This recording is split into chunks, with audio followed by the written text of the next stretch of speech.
चलते हैं हम आपके इस नेक्स्ट क्लास में, जो हैं आपके रेलवे बायोलॉजी के प्रीवियस ईयर क्वेश्चंस।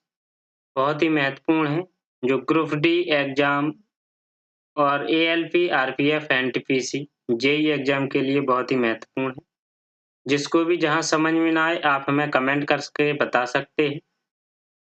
और जिन्होंने अभी तक सब्सक्राइब नहीं किया है, तो वो सब्सक्राइब कर लें, क्योंकि क्लास का नोटिफ़िकेशन पहुँचते ही आपको पता चल जाए। तो इस क्लास का फर्स्ट क्वेश्चन क्या है? आपातकालीन स्थिति के दौरान कौन-सा हार्मोन्स उत्सर्जित होता है? तो आपातकालीन स्थिति के दौरान कौन-सा हार्मोन्स उत्सर्जित होता है? तो वो एड्रेनलिन उत्सर्जित होता है। ऑप्शन नंबर बी इसका करेक्ट आंसर हो जाएगा, एड्रेनलिन। देखिए, जेईई में 2019 में ये क्वेश्चन आया हुआ था। ये एड्रेनलिन के बारे में हम आपको पिछली क्लास में बहुत ही अच्छे से बता चुके हैं। अस्थि मज्जा में मौजूद कौन-सा हार्मोन्स आरबीसी उत्पादन को बढ़ावा देता है? तो कौन-सा हार्मोन्स है, तो जो आरबीसी उत्पादन को बढ़ावा देता है? तो एरिथ्रोपोइटिन, एरिथ्रोपोइटिन है जो हार्मोन्स, ये आरबीसी उत्पादन को बढ़ावा देता है, जो कहाँ पाए जाते हैं? अस्थि मज्जा में। नेक्स्ट क्वेश्चन है आपका, किसमें हार्मोन सामान्यतः अनुपस्थित होते हैं? तो हार्मोन अनुपस्थित होते हैं, किसमें होते हैं? वो जीवाणु में होते हैं। जीवाणु में हार्मोन सामान्यतः अनुपस्थित होते हैं। बंदरों में हार्मोन पाए जाते हैं, बिल्लियों में और चूहों में भी पाए जाते हैं। यकृत द्वारा स्रावित पित्त किसमें मदद करता है या किसकी मदद करता है? तो यकृत द्वारा स्रावित जो पित्त होता है, वो पाचन में मदद करता है। ऑप्शन नंबर ए इसका करेक्ट आंसर हो जाएगा। जो पित्त निकलता है, यकृत द्वारा स्रावित होता है, पाचन में मदद करता है।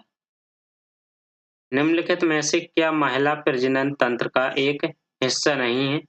तो महिला प्रजनन तंत्र का एक हिस्सा नहीं है, वो नहीं है आपका मूत्र मार्ग। ऑप्शन नंबर बी इसका आंसर हो जाएगा, ये हिस्सा नहीं है।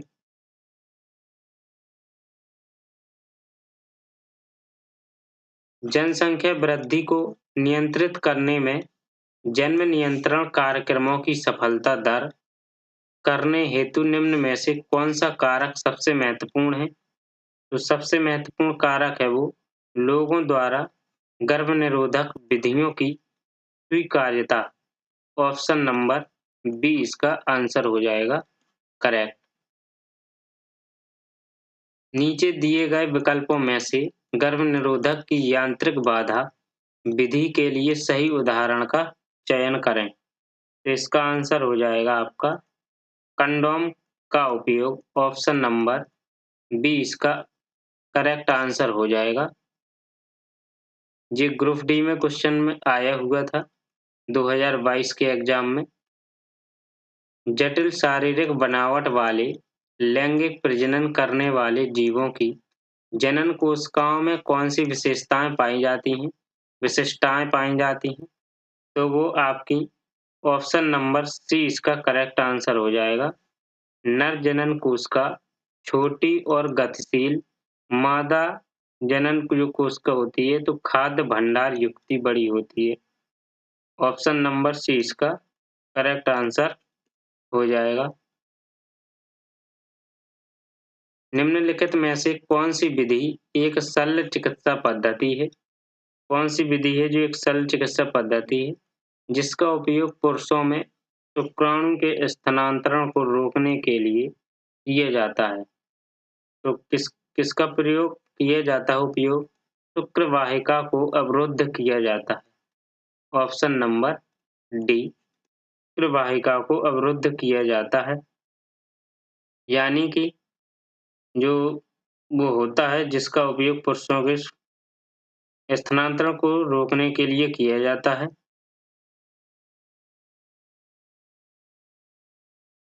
अंगों में वृद्धि और विकास के बाद गर्भ बन जाता है। तो जो अंगों में वृद्धि और विकास के बाद गर्भ बनता है, तो वो भ्रूण अंगों में बनता है। ऑप्शन नंबर ए इसका आंसर हो जाएगा, भ्रूण। नेक्स्ट क्वेश्चन ये 11, माँ के गर्भ को पोषक तत्वों की आपूर्ति किसके माध्यम से होती है? तो पोषक तत्वों की आपूर्ति किसके माध्यम से होती है? तो वो प्लेसेंटा के माध्यम से होती है। ऑप्शन नंबर सी इसका करेक्ट आंसर हो जाएगा, प्लेसेंटा। निम्न में से क्या गर्भनिरोधक गोलियों के सेवन की एक हानि है? तो गर्भनिरोधक गोलियों के सेवन की एक हानि है, वो है ये हार्मोनल असंतुलन पैदा कर सकती है। जो हार्मोन्स होते हैं, तो हार्मोनल असंतुलन पैदा कर सकती है ये गोलियों का सेवन करने से। गर्भनिरोधक विधियों का उपयोग क्यों किया जाता है? तो क्यों किया जाता है इनका उपयोग? जैसे गर्भावस्था से बचने के लिए इनका उपयोग किया जाता है। ऑप्शन नंबर सी इसका आंसर हो जाएगा। जो जैसे जो गर्भनिरोधक गोलियों का सेवन करते हैं, तो प्रतिकूल प्रभाव रक्तस्राव होता है, जैसे सिर दर्द होता है महिलाओं में, मतली, पेट में ऐंठन, कामाख्या में स्तन कोमलता। ठीक। निम्न में से कौन सा शारीरिक परिवर्तन यौन विकास के चरण का एक हिस्सा नहीं है? तो कौन सा शारीरिक परिवर्तन है? तो वो हो जाएगा आपका ऑप्शन नंबर बी, मोटापा। ये यौन विकास के चरण का एक हिस्सा नहीं है। मानव नरों में वृषण उदर गुहा के बाहर वृषण कोश नामक थैली में क्यों स्थित होते हैं? तो यह शुक्राणुओं के निर्माण के लिए शरीर से 2 से 3 डिग्री निम्न ताप बनाए रखने में मदद करता है। ऑप्शन नंबर ए इसका करेक्ट आंसर हो जाएगा। गर्भनिरोधन की किस विधि से शरीर के हार्मोन संतुलन में बदलाव होते हैं? तो बदलाव होते हैं गोलियों का सेवन करने से। गोलियों का सेवन करने से शरीर के हार्मोन संतुलन में बदलाव होते हैं। किशोरावस्था के दौरान स्वस्थ प्रजनन तंत्र के विकास के लिए किस प्रकार के आहार की आवश्यकता होती है? तो किस प्रकार के आहार की आवश्यकता? पोषण की दृष्टि से संतुलित पोषण की दृष्टि से संतुलित आहार की आवश्यकता होती है। नीचे दिए गए विभिन्न बिंदु प्रजनन स्वास्थ्य की जानकारी देते हैं। गलत विकल्प का चयन करें। तो अजन्मे बच्चे के लिंग का निर्धारण, जो जन्म ही नहीं हुआ है जिसका उसका लिंग का निर्धारण, ये ऑप्शन गलत है। मानवों में लैंगिक प्रजनन क्रिया के दौरान महिला की योनि में शुक्राणु का प्रवेश होता है। निषेचन कहाँ होता है? तो कहाँ पर होता है? डिंब वाहिनी नलिका में। ऑप्शन नंबर बी इसका आंसर हो जाएगा, डिंब वाहिनी नलिका। गर्भनिरोध का इनमें से कौन सा तरीका यौन संक्रामक रोगों के प्रसार को कुछ हद तक रोकने में सहायक हो सकता है? तो ये है आपका कंडोम। ऑप्शन नंबर बी इसका आंसर हो जाएगा, करेक्ट। निम्नांकित चित्र मानव मादा प्रजनन प्रणाली के खंडीय दृश्य को दिखाता है। ए और बी द्वारा निम्नांकित भागों के सही क्रम कार्य बताने वाले विकल्प का चयन करें।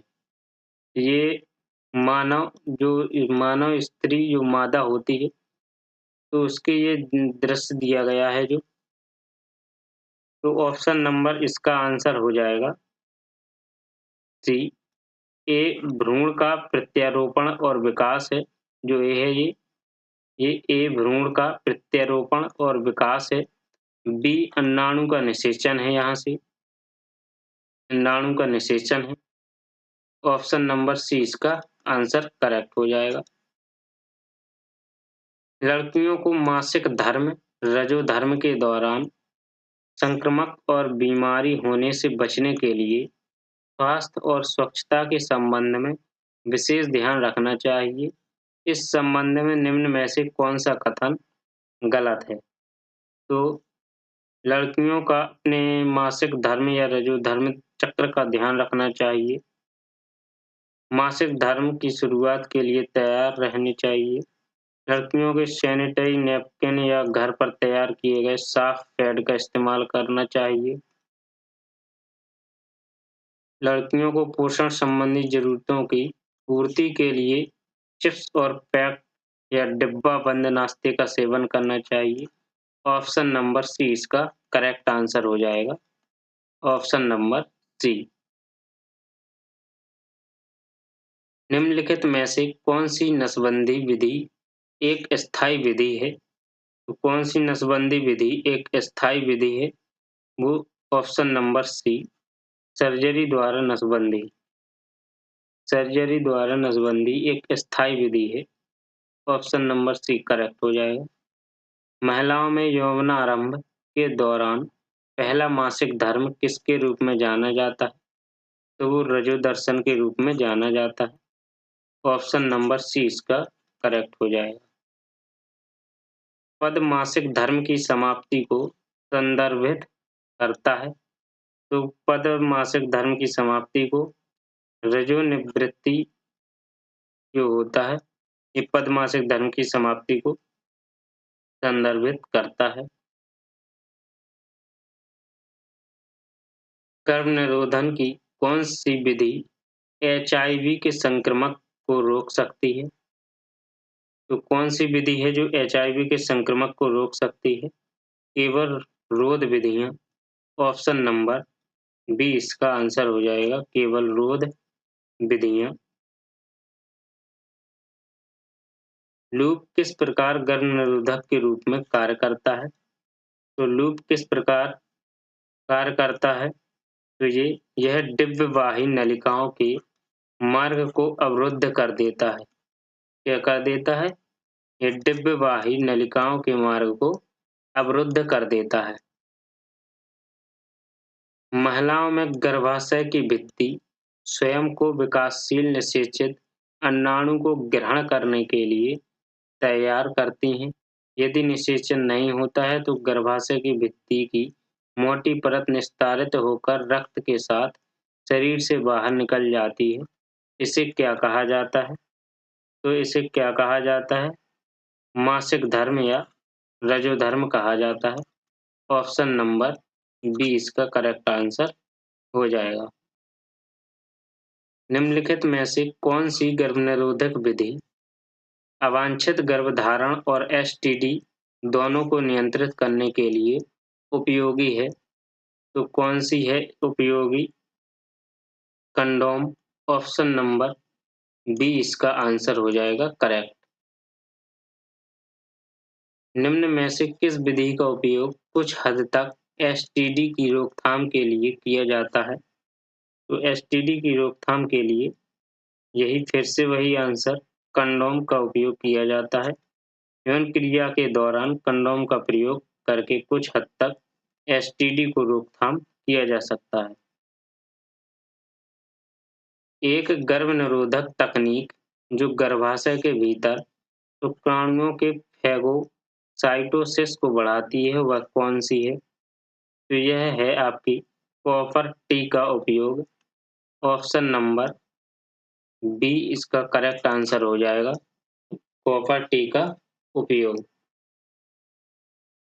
नीचे दिए गई तालिका जो गर्भनिरोधन की 4 विधियों और उनके कार्य करने के तरीकों को दर्शाती है, कौन सा विकल्प इनके सुमेलन को दर्शाता है? इसका सुमेलन को दर्शाता है तो आपका कॉपर टी, मुखी गोलियां, कंडोम, नल का उच्छेदन। तो कौन सा हो जाएगा आपका? ऑप्शन नंबर डी इसका करेक्ट हो जाएगा। ए का हो जाएगा प्रॉपर्टी निषेचन रुक जाएगा। मुख गोलियां बी का हो जाएगा थर्ड, रोपण रुक जाएगा मुखी गोलियां। और सी का हो जाएगा दूसरा, प्राणु गर्भाशय ग्रीवा तक नहीं पहुंचते हैं। नलिका उच्छेदन अन्नाणु गर्भाशय तक नहीं पहुंचेगा। Option number D. निम्न में से कौन सा वह परिवर्तन नहीं है जो यौवना आरंभ की शुरुआत का प्रतीक होता है? तो कौन सा नहीं है? ऑप्शन नंबर इसका ए करेक्ट हो जाएगा, नाखूनों में वृद्धि। ये परिवर्तन नहीं है, नाखूनों में वृद्धि शुरुआत का जो प्रतीक होता है। गर्भनिरोधक उपकरणों के उपयोग के संबंध में निम्नलिखित में से एक के अलावा शेष सभी कथन सत्य हैं। गलत विकल्प का चयन कीजिए। तो गलत विकल्प का चयन करना है तो वो है आपका ऑप्शन नंबर बी। इनका कोई अनुषंगी प्रभाव या साइड इफेक्ट नहीं होता है। ऑप्शन नंबर बी इसका आंसर करेक्ट हो जाएगा, यानी ये गलत है और ये तीनों विकल्प सही हैं। इनका उपयोग गर्भावस्था को रोकने या उसमें देरी के लिए किया जाता है। इनका उपयोग प्राकृतिक प्रक्रिया जनन के विरुद्ध किया जाता है। जनसंख्या की अनियंत्रित वृद्धि को रोकने में इनकी महत्वपूर्ण भूमिका होती है। कौन सा विकल्प सही ढंग से उस पथ को दर्शाता है जो पुरुष प्रजनन प्रणाली में शुक्राणुओं के मुक्त होने पर होता है? तो जो पुरुष प्रजनन प्रणाली में इनके शुक्राणु के मुक्त होने पर होता है तो वो आपका ऑप्शन नंबर बी करेक्ट हो जाएगा, टेस्टिस बास डिफरेंस यूरेथ्रा और पेनिस। गर्भनिरोधक गोलियां किस प्रकार जन्म नियंत्रण में मदद करती हैं?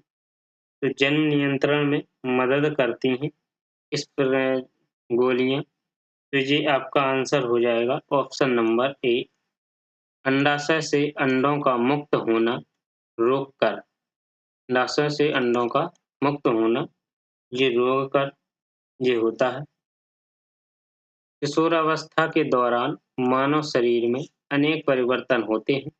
निम्नलिखित में से कौन सा परिवर्तन केवल लड़कियों में लैंगिक परिपक्वता से संबंधित है? तो ये आंसर हो जाएगा आपका स्तन ग्रंथियों की वृद्धि।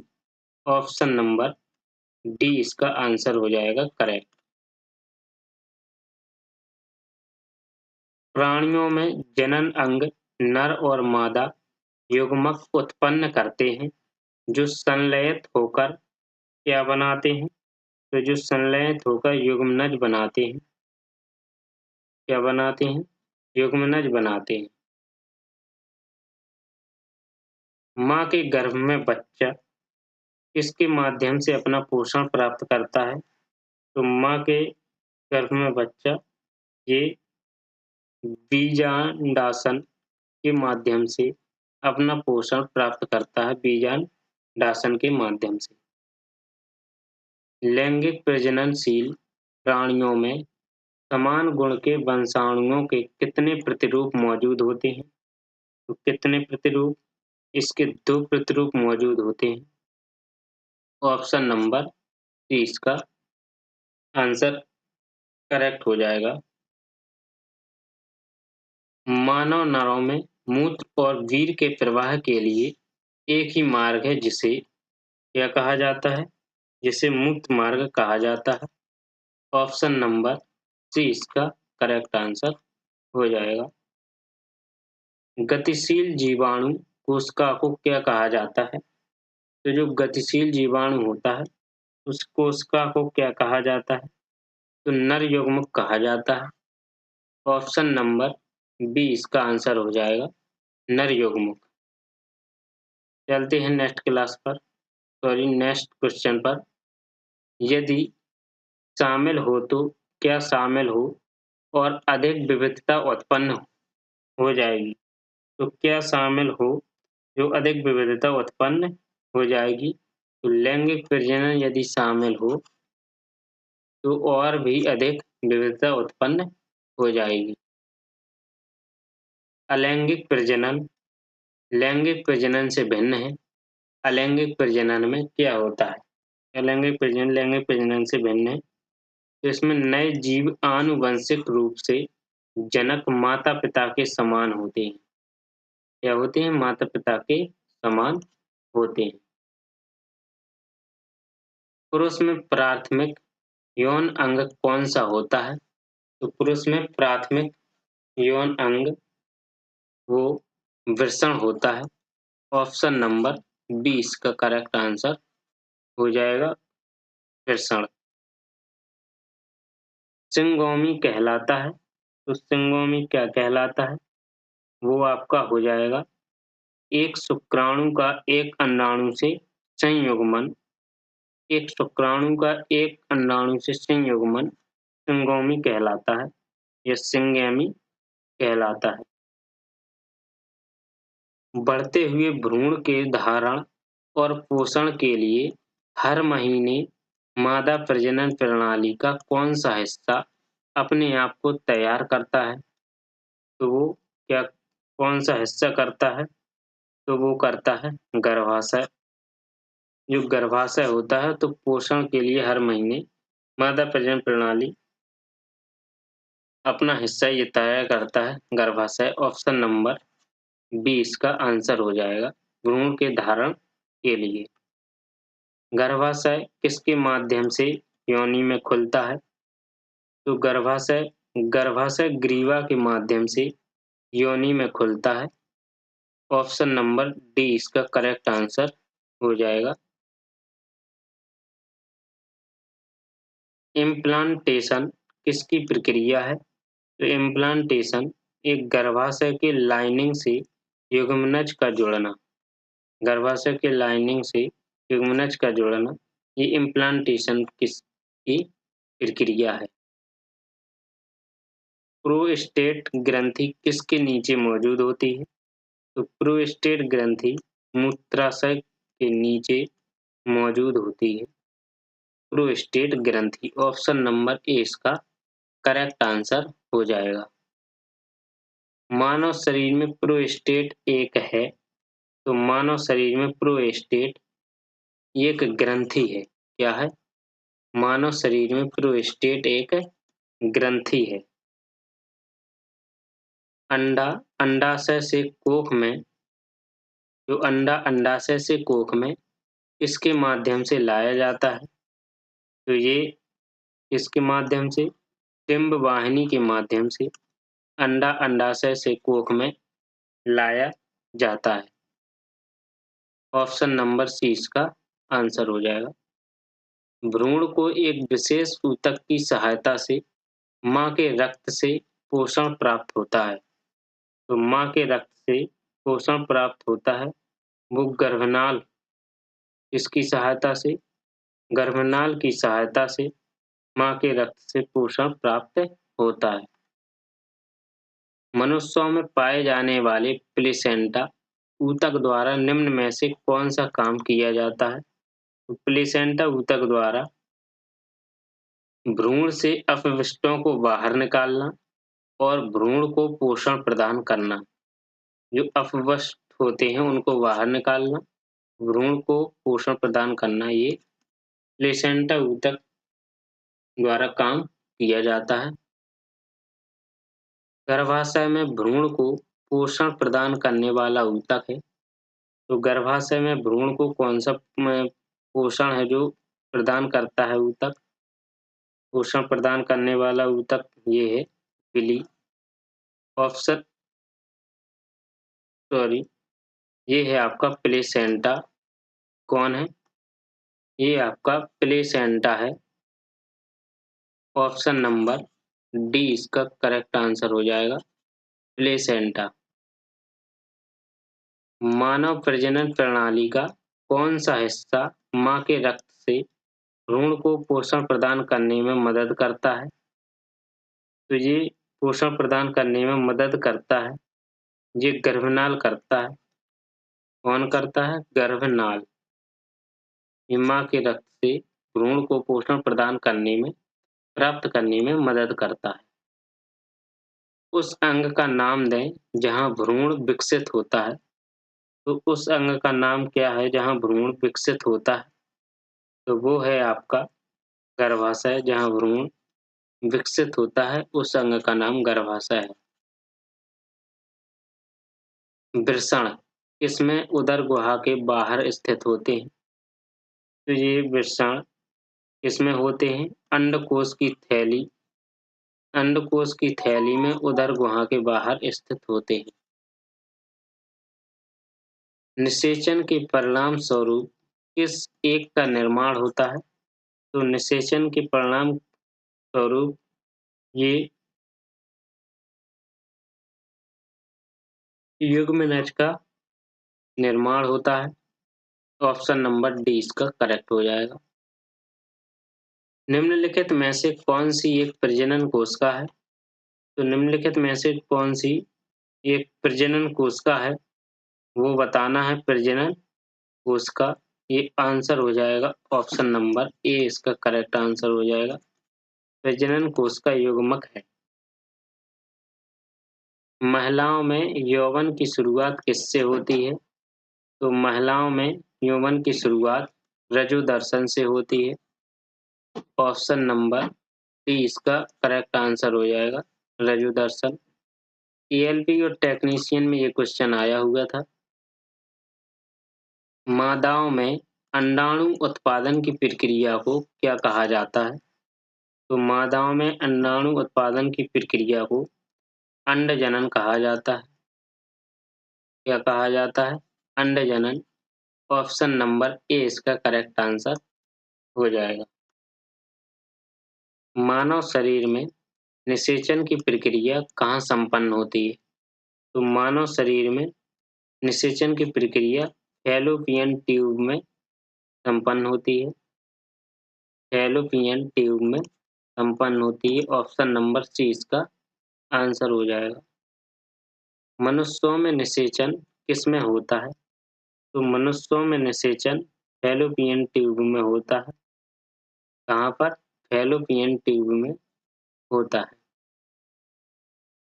डिंब के साथ शुक्राणु का निषेचन होता है।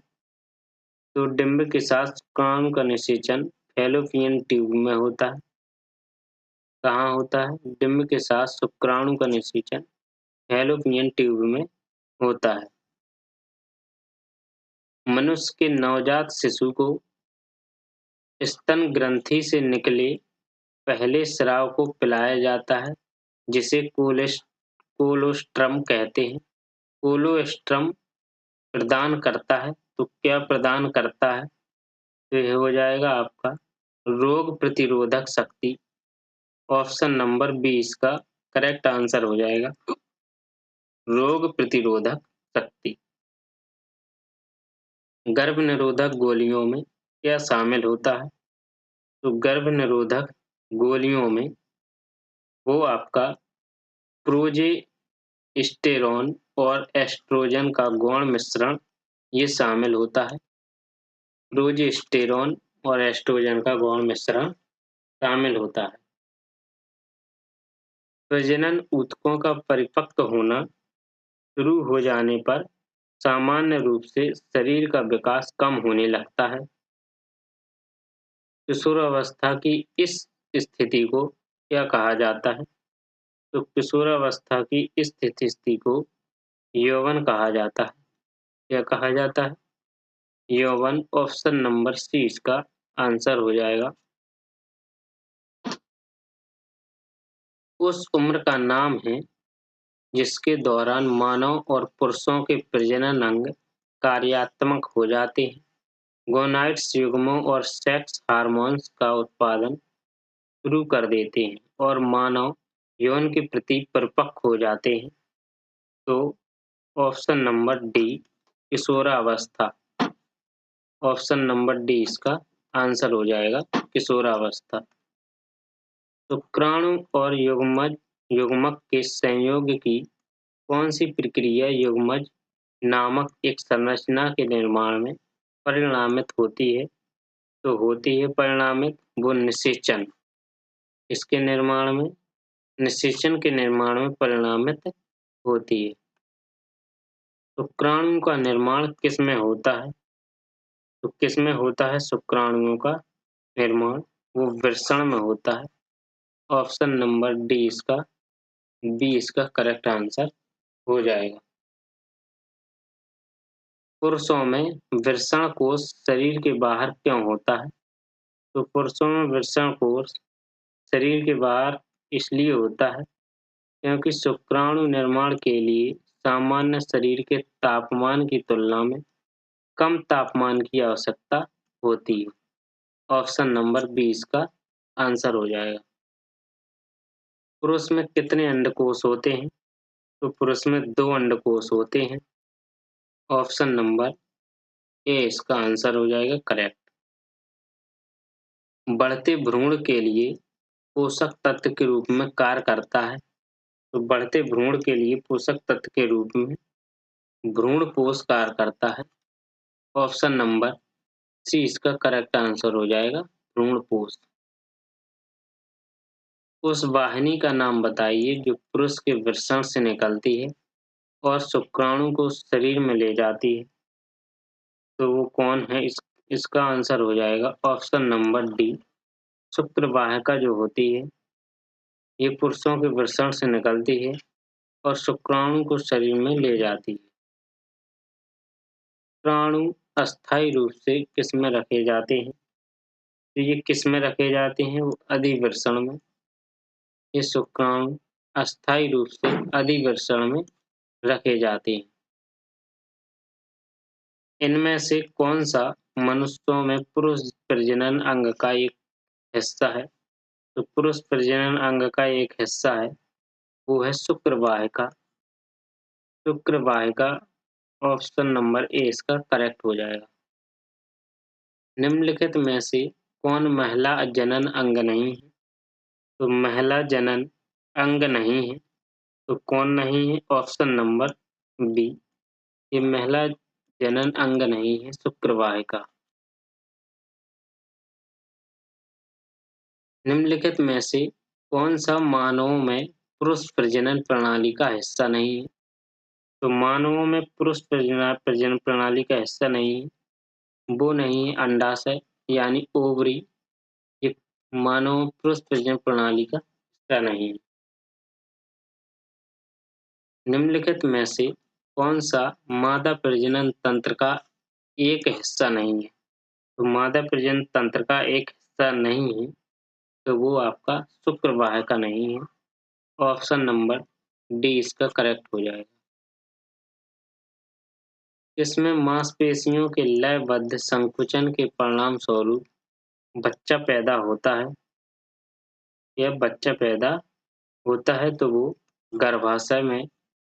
गर्भाशय में मांसपेशियों के लयबद्ध संकुचन परिणाम स्वरूप बच्चा पैदा होता है। मादा रोगाणु कोशिकाएं या अंडे किसमें निर्मित होते हैं? तो ये अंडाशय यानी ओवरी में निर्मित होते हैं। ऑप्शन नंबर सी इसका करेक्ट आंसर हो जाएगा। ग्राफियन पुटक यानी फॉलकल की गुहिका को क्या कहा जाता है? तो ग्राफियन पुटक या फॉलिकल की गुहिका को ये कोटर या एंड्रूम कहा जाता है। ऑप्शन नंबर ए इसका करेक्ट आंसर हो जाएगा। भ्रूण के लिए भोजन संग्रहित करने वाली जनन कोशिकाओं को क्या कहा जाता है? भ्रूण के लिए भोजन संग्रहित संग्रहित करने वाली जनन कोशिकाओं में तो ये आपका मादा युग्मक पाया जाता है। जनन कोशिकाओं में मादा युग्मक पाया जाता है। किसके द्वारा शुक्राणु वृषण से बाहर आते हैं? तो किसके द्वारा शुक्राणु वृषण से बाहर आते हैं? वो शुक्रवाहिका के द्वारा। शुक्रवाहिका के द्वारा शुक्राणु वृषण से बाहर आते हैं। ऑप्शन नंबर ए इसका करेक्ट आंसर हो जाएगा। इनमें से क्या एक नर प्रजनन अवयव नहीं है? तो नर प्रजनन अवयव नहीं है तो कौन है इनमें से? ऑप्शन नंबर बी गर्भाशय ग्रीवा ये नर प्रजनन अवयव नहीं है। शुक्र वाहिका मूत्राशय से आने वाली ट्यूब के साथ जुड़कर एक सामान्य मार्ग का निर्माण करता है जिसे कहा जाता है, तो क्या कहा जाता है? जिसे आपको मूत्र मार्ग यानी मूत्र मार्ग कहते हैं, जो आने वाली ट्यूब के साथ जुड़कर एक सामान्य मार्ग का निर्माण करता है। भ्रूण एक विशेष तंतु की सहायता से माँ के रक्त से पोषण प्राप्त करता है और इस तंतु को कहा जाता है, तो इस तंतु को भ्रूण नाल कहा जाता है। ऑप्शन नंबर बी इसका करेक्ट आंसर हो जाएगा, भ्रूण नाल। अंडे को अंडाशय से गर्भाशय तक किसके द्वारा ले जाया जाता है? तो गर्भाशय के द्वार तक किसके द्वारा ले जाया जाता है? ऑप्शन नंबर ए इसका आंसर हो जाएगा, बीज वाहिका। बीज वाहिका आंसर हो जाएगा। मानव शरीर का कौन सा अंग अंडे को अंडाशय से गर्भाशय तक ले जाता है? तो कौन है ये? तो वो है फैलोपियन ट्यूब।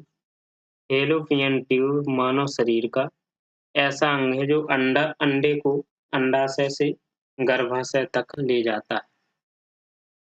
उस विधि को क्या कहते हैं जिसके द्वारा गर्भाशय में कॉपर टी रखी जाती है? तो कॉपर टी रखी जाती है वो है आपका ऑप्शन नंबर बी गर्भनिरोधक गोली। नर प्रजनन तंत्र के दौर के कौन से अंग मुख्य आनुवांशिक सामग्री पाई जाती है? तो ऑप्शन नंबर बी इसका करेक्ट आंसर हो जाएगा। शुक्राणु जो है मुख्य आनुवंशिक सामग्री पाई जाती है शुक्राणु अंग में। प्रसव पीड़ा की दीवारों में संकुचन के कारण होता है। तो प्रसव जो पीड़ा होती है तो किसकी दीवारों में संकुचन के कारण होती है? ऑप्शन नंबर सी गर्भाशय की दीवारों में संकुचन के कारण होता है। परिपक्व शुक्राणु का उत्पादन कहाँ होता है? तो परिपक्व शुक्राणु का उत्पादन वृषण में होता है। ऑप्शन नंबर ए इसका करेक्ट आंसर हो जाएगा, वृषण। माँ के शरीर के अंदर बच्चे के खिलाफ यानी मनुष्यों के मामले में बच्चों के खिलाफ में लगभग कितने महीने लगते हैं? तो कितने महीने? 9 महीने लगते हैं बच्चे के विकास में। ऑप्शन नंबर ए इसका आंसर हो जाएगा। इसके परिणाम स्वरूप युग्मनज का निर्माण होता है। तो किसके परिणाम स्वरूप युग्मनज का निर्माण होता है? वो है ऑप्शन नंबर सी निषेचन। मनुष्यों में निषेचित अंडा किसके स्तर में प्रत्यारोपित हो जाता है? तो किसके स्तर में प्रत्यारोपित हो जाता है? ऑप्शन नंबर बी गर्भाशय के स्तर में प्रत्यारोपित हो जाता है। निषेचित अंडा युग्मज इसमें समाविष्ट हो जाते हैं। तो समाविष्ट हो जाते हैं। ऑप्शन नंबर इसका बी करेक्ट हो जाएगा, गर्भाशय निषेचित अंडा यानी युग्मज इसमें ये होता है गर्भाशय में समाविष्ट हो जाता है। मासिक धर्म के कारण योनि में रक्त किस कारण बहता है? मासिक धर्म के कारण योनि में रक्त गर्भाशय की परत के टूटने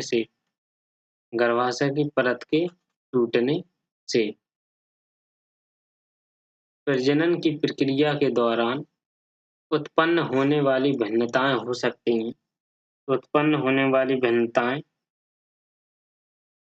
हैं। वो है आपका ऑप्शन नंबर ए इसका करेक्ट आंसर हो जाएगा, वंशागत। आपके 100 क्वेश्चंस कंप्लीट हुए प्रीवियस ईयर साइंस के। तो जिन्हें ये क्लास अच्छी लगी हो वो सब्सक्राइब कर लें, लाइक करें और क्लास को शेयर करें। फिर चलते हैं, हम आपको मिलते हैं नेक्स्ट क्लास में।